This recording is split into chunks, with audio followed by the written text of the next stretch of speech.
बरतिया भोला के चलो चले वो भाई, बरतिया भोला के चलो चले वो भाई, बरतिया भोला के चला चल वो भाई, बरतिया भोला के चला चल वो भाई। बिहा के ननबो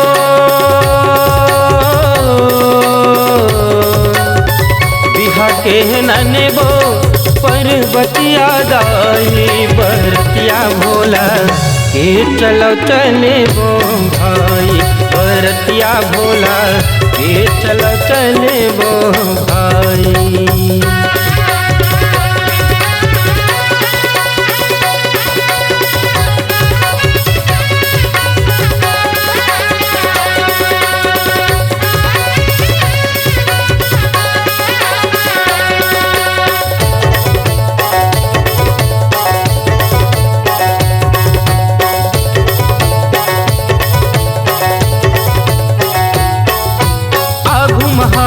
नंदी भिंगी पाछू भूतवा के टोला है, पाछू भूतवा के टोला है भोला, पाछू भूतवा के टोला है। दुल्हा राजा बन के चले शिव शंकर बम भोला है, शिव शंकर बम भोला है भोला, शिव शंकर बम भोला है।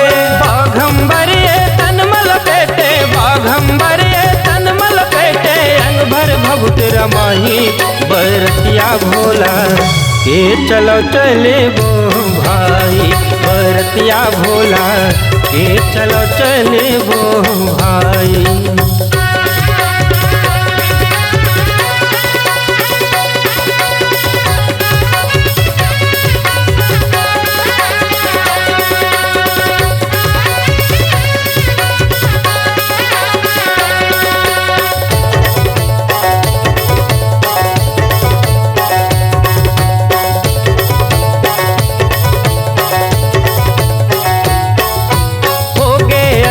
मैना रानी देखी बरतिया भोला के, देख बरतिया भोला के भैया, देख बरतिया भोला के।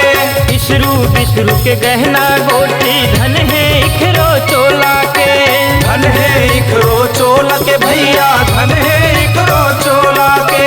तीन लोग के देवतन आए, तीन लोग के देवतन आए, शोभा बरन न जाही, बरतिया भोला के चलो चले वो भाई, बरतिया भोला के चलो चले वो भाई।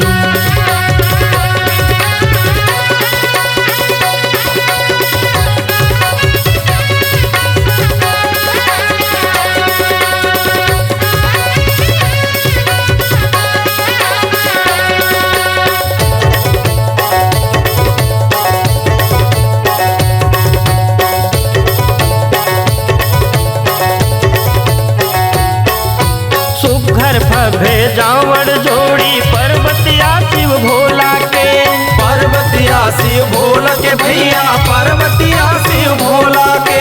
परे टिकावन भावर देखो तैयारी है डोला के, तैयारी है डोला के भैया, तैयारी है डोला के। राजा हिमांचल के अंगनाले, राजा हिमांचल के अंगनाले, माता के होठ विदाई, बरतिया भोला के चलो चले वो भाई, बरतिया भोला के चलो चले वो भाई, बरतिया भोला के चला चल वो भाई, बरतिया भोला के चला चल वो भाई। बिहा के ननबो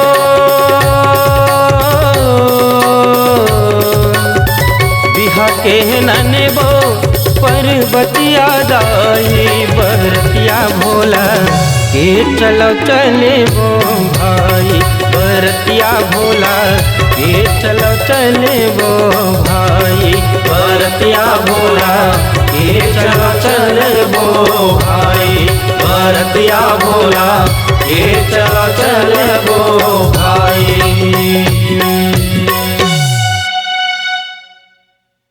तो संगवारी हो नवा नवा छत्तीसगढ़ी गीत देखे बार और सुने बार हमार यूट्यूब चैनल रोशन साहू म्यूजिक ला लाइक करो, सब्सक्राइब करो और कमेंट में जरूर बताओ कि गीत कैसे लगी से।